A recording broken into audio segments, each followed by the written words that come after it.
warahmatullahi wabarakatuh. Innal hamdalillahi nahmaduhu wa nasta'inuhu wa nastaghfiruh wa na'udzu billahi min shururi anfusina wa min sayyiati a'malina may yahdihillahu fala mudilla lahu wa may yudlil fala hadiya lahu. Asyhadu an la ilaha illallah wahdahu la syarika lahu wa asyhadu anna Muhammadan abduhu wa rasuluh. Allahumma shalli ala hadzal nabiyil karim wa ala alihi wa sahbihi ajmain. Ibadallah, usikum wa iyaya nafsi bi taqwallah faqad fazal muttaqun. Wa qala Allah ta'ala, a'udzu billahi minasyaitonir rajim, ya ayyuhalladzina amanu taqullaha haqqa tuqatih wa la tamutunna illa wa antum muslimun. Hadirin sidang Jumat yang dimuliakan Allah. Pertama, marilah kita terus jaga ketakwaan kita dan kita terus berdoa mudah-mudahan kita semua husnul khatimah, meninggal dalam keimanan, meninggal dalam ketakwaan. Terlalu banyak manusia yang awal hidup dimulai dengan keimanan, awal hidup dimulai dengan ketakwaan, mengakhiri hidup dengan kemunafikan. Hadirin Allah, salah satu surat yang dianjurkan untuk dibaca di hari Jumat adalah surah Al-Kahfi. Kita mengenal kisah Al-Kahfi, sekelompok pemuda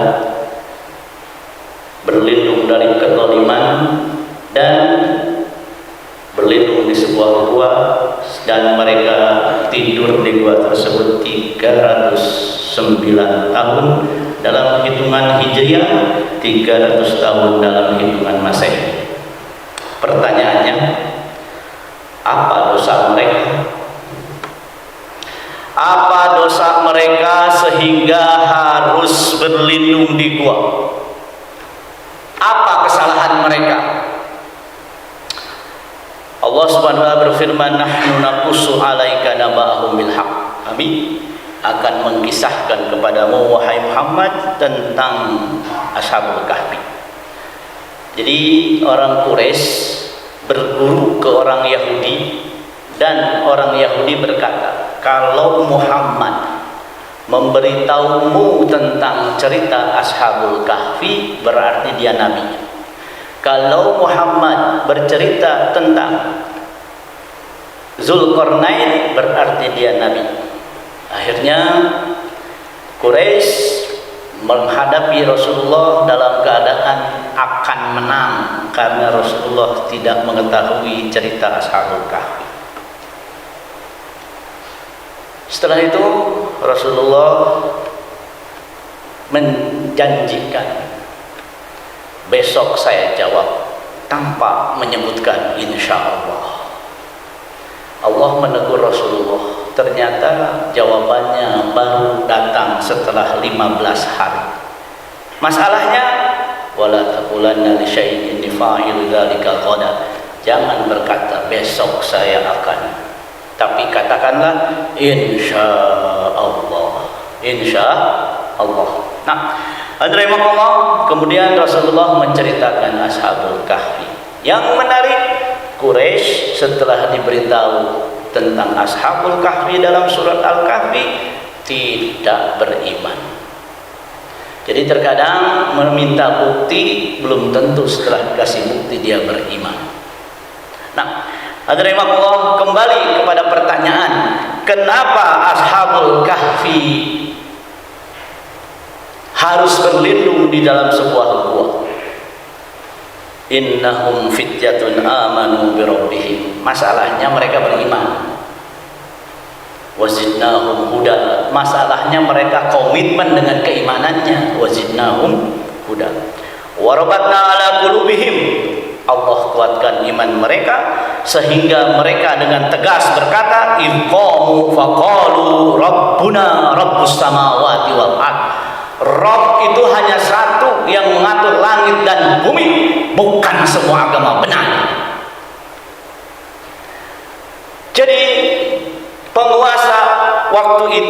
menginginkan jangan Tuhan cuma satu, tapi mereka mengatakan Rabbuna Rabbus samawati wal ard lan nad'u min dunihi ilaha. Kami tidak akan menyeru kepada selain Allah, hanya Allah. Dosa Ashabul Kahfi menurut penguasa waktu itu, kenapa bertauhid? Kenapa mengatakan Rabbuna Rabbus samawati wal ard? Karena kalau dihitung-hitung, seluruh Tuhan yang diklaim oleh manusia tidak mengatur langit dan bumi. Tidak mengatur langit dan bumi, apalagi sapi, apalagi berhala. Isa pun tidak mengatur langit dan bumi. Uzair yang diklaim oleh Yahudi pun tidak mengatur langit dan bumi. Lan nad'u min dunihi ilaha. Tidak ada Rabb kecuali Allah. Dosa Ashabul Kahfi sehingga harus berlindung di gua tersebut. Laqad qulna idzan syaqqa. Kalau kami sempat mengatakan seperti itu, maka kami sudah mengatakan sebuah kebatilan. Hadirinullah, siapa yang dihadapi Ashabul Kahfi tidak disebutkan dalam Al-Qur'an, tapi Al-Qur'an menyebutkan karakter. Haula'i qauna. Siapa yang berkuasa waktu itu? Ketika zaman Ashabul Kahfi, haula'i qaumuna ittakhadhu min dunihi ilaha. Mereka menjadikan selain Allah Tuhan. Mereka menginginkan, ya Tuhan jangan Allah saja dong, banyak yang lain juga Tuhan. Rabbuna min dunihi ilaha laula yatuna alaihi bisultanin bayyin. Kata Ashabul Kahfi, mereka nggak punya bukti yang jelas. Faman adzlamu mimman istara 'ala Allahi kadziba. Siapa yang lebih zalim daripada melakukan kebohongan atas nama Allah? Ayat rahimahullah, kenapa Ashabul Kahfi terpaksa lari dari penguasa waktu itu, harus berada di gua, dan Allah takdirkan 300 tahun dalam hitungan Masehi? Innahum fityatun amanu bi rabbihim, karena mereka beriman kepada Rabb mereka yang maha pengatur di langit dan di bumi. Hadirinullah, maka penguasa zalim pada waktu itu tidak suka dengan tauhid. Skenario berulang. Kenapa sih Fir'aun menyiksa Musa dan Bani Israel? Tidak ingin tauhid. Kenapa Saleh dimusuhi oleh kaum Samud? Tidak ingin tauhid. Kenapa Ad kenapa Hud dilecehkan oleh Ad? Karena tidak menginginkan tauhid. Sama skenario di mana-mana. Sama. Makanya skenario itu akan terus berulang. Al-Quran dan surah Kahfi mengatakan laqad sarrafna fi hadzal qur'ani linnasi min kulli matsal. Kedzaliman yang terjadi dari penguasa adalah kedzaliman terhadap yang mereka hanya menginginkan Allah sebagai Rabb. Rabbunallah. Maka di surat lain mana naqamu minhum illa ayyuminu billahi. Kesalahan mereka kenapa beriman kepada Allah. Dalam surah Al-Buruj, kenapa Ashabul Ukhdud membakar yang beriman? Wa ma naqamu minhum illa ayyuminu billahil azizil hamid. Alhamdulillah, keimanan tidak sederhana, banyak ujiannya. Salah satu yang disebutkan oleh Al-Kahfi adalah ujian ketika hanya Allah Rabb kami, nggak ada yang lain, nggak ada semua agama benar. Di situ ada ujian. Maka skenario kedzaliman terus berulang. Al-Quran sarrafa yusarrifu ini berulang-ulang. Kami ulang-ulang. Sarrafna fi hadzal Qur'an linnas min kulli mathal. Sudah banyak contohnya. Wa kana al-insanu aktsaru syai'in jadala. Namun manusia yang paling banyak menentang Allah. Manusia yang paling banyak menentang Allah. Saking menentangnya mereka mengatakan, sudahlah, surga buat kalian, biar kami yang masuk neraka. Maka dalam surat Al-Kahfi pun disebutkan apa? Wattakhadhu ayati wa ma unziru huzwa. Mereka yang tidak menginginkan tauhid, mereka yang menolak al-haq, menjadikan ayat-ayat kami Al-Quran, menjadikan azab yang kami ancamkan sebagai huzwa, main-main. Jadi kalau ada, sudahlah kalian bersikeras sekali, surga buat kalian, biar kami reuni di neraka. Kenapa? Skenario sudah disebutkan dalam Al-Quran. Nanti akan ada manusia seperti itu. Permasalahannya karena mereka tidak ingin beriman kepada Allah. Wa ma nursilul mursalina illa mubasyirin wa mundhirin. Para rasul diutus dua tugas. Satu, mubasyirin, memberitahu kalian yang beriman masuk surga. Mundhirin, kalian yang tidak beriman ke neraka. Akan tetapi wa yujadilul ladzina kafaru bil batil, orang yang kafir mendebat mereka dengan al-batil. Tujuannya liyuhidu bil haq, agar menghancurkan al-haq terjadi. Bahkan ayat-ayat Allah diremehkan. Jadi jangan terlalu heran kalau skenario yang disebutkan terulang dalam kehidupan kita. Makanya sering-seringlah baca Al-Quran. Makanya sering-seringlah baca Al-Quran dan fahami skenario itu akan terus berulang. Tadi ada yang meremehkan neraka, Al-Quran pun bilang wattakhadhu ayati wa ma unziru huzwa. Kemudian rahimahullah, siapa yang paling zalim? Wa man adzlamu mimman dzukira bi ayati rabbi fa'arada anha. Yang paling zalim adalah diingatkan dengan ayat Al-Quran tapi mereka menolak. Karena menolak, wa nasiya ma qaddamat yadah, mereka melupakan kezaliman yang mereka lakukan. Kenapa? Tidak mau menerima ayat-ayat Allah, keseringan melakukan zalim, kezaliman menjadi kebaikan. Kok begitu? Inna ja'alna ala qulubihim akinnatan ayyafqahu wa fi adhan raqqa. Hati mereka sudah dikunci, telinga mereka sudah dihalangi, tidak akan mau menerima kebenaran. Wa in tad'uhum ilal huda fala yahtadu idzan abada. Kalaupun kalian mengajak mereka kepada hidayah, enggak bakalan mau. Ayo hadirin rahimakumullah, semua kita dapat hidayah, termasuk semua kita. Mau atau tidak? Kalau mau bersama yang beriman, tidak mau silahkan. Cuma ada dua, mau beriman atau tidak beriman. Di mana munafik?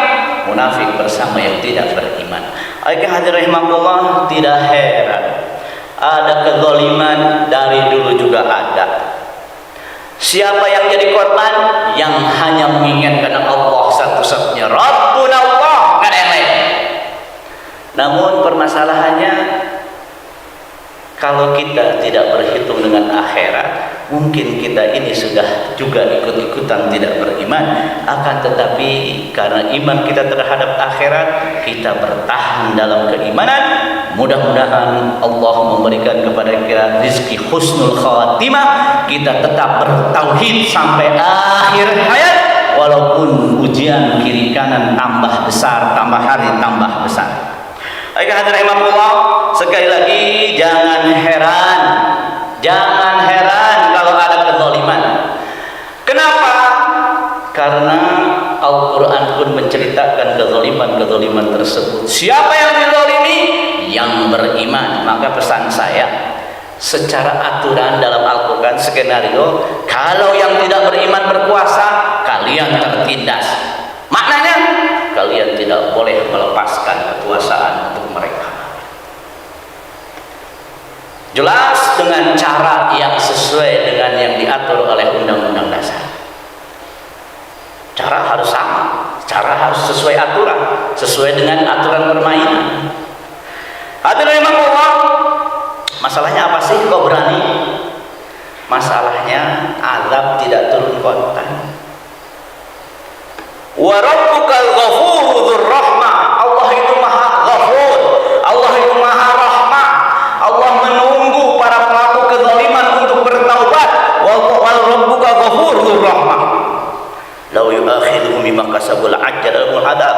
Kalau Allah ingin membalas karena perbuatan mereka, Allah segera turunkan adab. Masalah Allah Maha Ghafur, Allah Maha Rahim. Mereka melakukan kedzaliman tidak kontan dibalas. Yang jadi masalah, orang yang tidak beriman bertanya, mana adab Tuhanmu kok nggak turun-turun? Rasulullah ditanya, Muhammad, mana adab Tuhanmu kok nggak turun-turun? Kami kafir kok nggak turun-turun? Allah Maha Ghafur, Allah nunggu taubat mereka, Allah Maha Rahim. Ballahum mau'idun la yajidu min dunihi maula. Tapi kalau sudah datang adab tersebut, tidak ada yang bisa melindungi mereka kena adab. Namun yang menarik hadirin rahimakumullah, Ad Allah adab, Samud Allah adab, Fir'aun Allah adab, Abu Jahal Allah adab. Namun bagi pelaku kedzaliman itu bukan sebuah pelajaran. Bagi kita yang beriman, kita yakin Rabbunallah, kita yakin Allah hanya menawarkan dua, beriman ke surga, tidak beriman ke neraka. Bertauhid ke surga, tidak mau bertauhid, silahkan ke neraka. Semuanya adalah pilihan kita dalam kehidupan ini. Sekali lagi, mudah-mudahan kita tetap menggenggam la ilaha illallah Muhammad Rasulullah ketika nyawa berpisah dari jasad kita. Barakallahu li wa lakum wa nafa'ani bima fihi minal ayati wa dzikril hakim. Aqulu qawli hadza wa astaghfirullah li.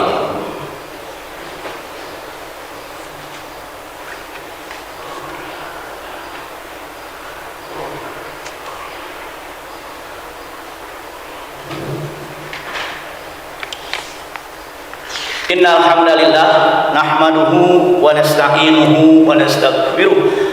Wa na'udzu billahi min syururi anfusina wa min sayyiati a'malina. May yahdihillahu fala mudilla lahu wa may yudlilhu fala hadiya lahu. Asyhadu an la ilaha illallah wahdahu la syarika lah wa asyhadu anna Muhammadan abduhu wa rasuluh. Addal amanah wa nasaha ummah wa tarakana ala mahajjatil bayda lailuha kanahariha la yazighu anha illa halik. Hadirin yang dimuliakan Allah, kullu nafsin dha'iqatul maut. Seluruh di antara kita pasti akan meninggal, dan akan aneh kalau kita tidak meninggal. Kullu nafsin dha'iqatul maut. Covid-19 itu yang bahaya bukan kena Covid. Covid-19 itu yang bahaya bukan meninggal karena Covid. Covid-19 itu bahaya bagaimana setelah meninggal. Apakah ada harapan surga? Apakah ada harapan dijauhkan dari neraka atau tidak? Dengan cara apapun kita akan meninggal. Permasalahannya bukan meninggal, permasalahannya kita bukan seperti kucing yang mati dikubur dan selesai.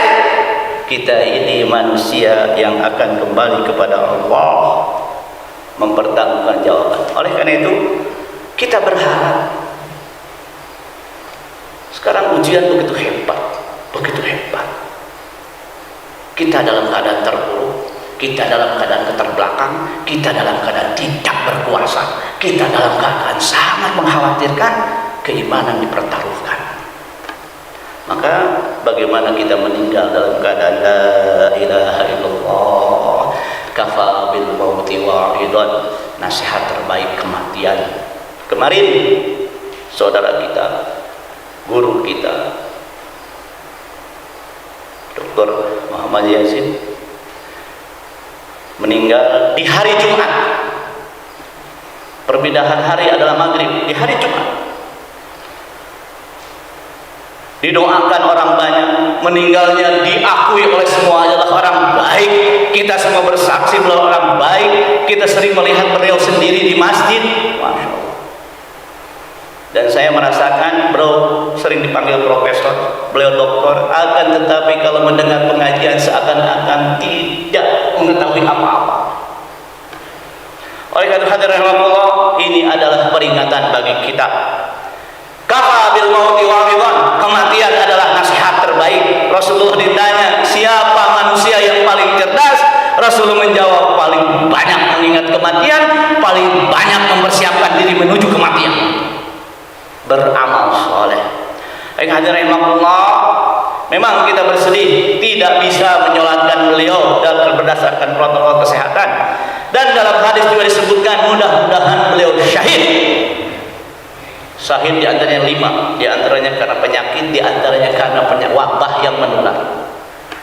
Oleh karena itu saya ingin mengingatkan, mari kita menyolatkan sholat gaib setelah sholat ini.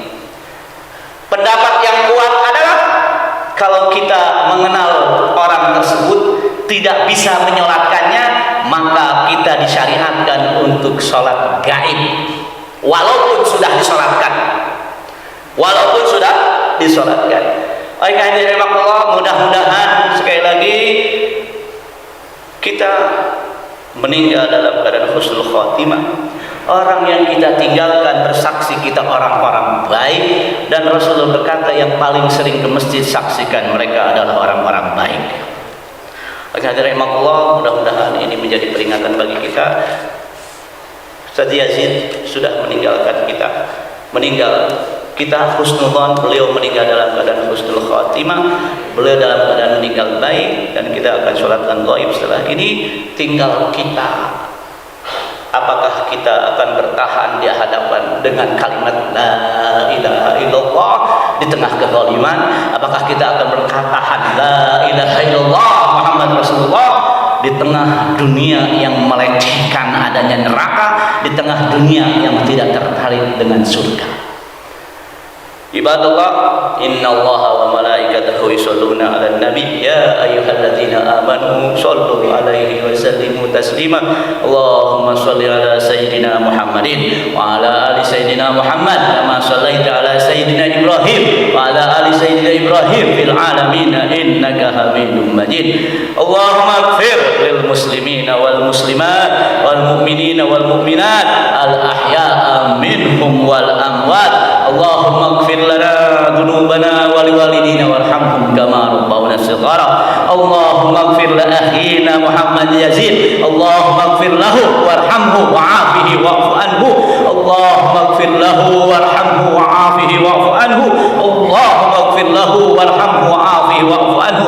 Allahumma la tumituna illa wa nahnu ala kalimati syahadah. Ya Allah, jangan kau cabut nyawa kami kecuali kami memegang kalimat la ilaha illallah Muhammadur Rasulullah. Allahumma arzuqna husnal khatimah. Allahumma arzuqna husnal khatimah. Allahumma la tumituna illa wa nahnu alal islam, illa wa nahnu alal tauhid, illa wa nahnu alal la ilaha illallah Muhammadur Rasulullah. Allahumma arhamna, Allahumma arhamna, Allahumma arhamna fi hayatina, Allahumma arhamna inda sakratil maut, Allahumma arhamna ma ba'dal maut, Allahumma arhamna yawmal qiyamah, Allahumma arhamna yawmal mahsyar, Allahumma arhamna indal hisab, indal mizan, indal sirat, Allahumma arhamna yawmal akhirah fa anta arhamar rahimin. Allahumma atik riqabana minan nar. Allahumma jaga punggung-punggung kami dari api neraka ya arhamar rahimin. Rabbana atina fid dunya hasanah wa fil akhirati hasanah wa qina adzabannar. Subhana rabbika rabbil izzati amma yasifun wa salamun ala mursalin walhamdulillahi rabbil alamin. Ibadallah, innallaha ya'muru bil adli wal ihsan wa ita'i dzil qurba wa yanha 'anil fahsya'i wal munkar wal baghi ya'idukum la'allakum tadhakkarun. Wadhkurullaha yadhkurkum washkuru ala ni'amihi yazidkum wa la dzikrullahi akbar. Aqimissalah.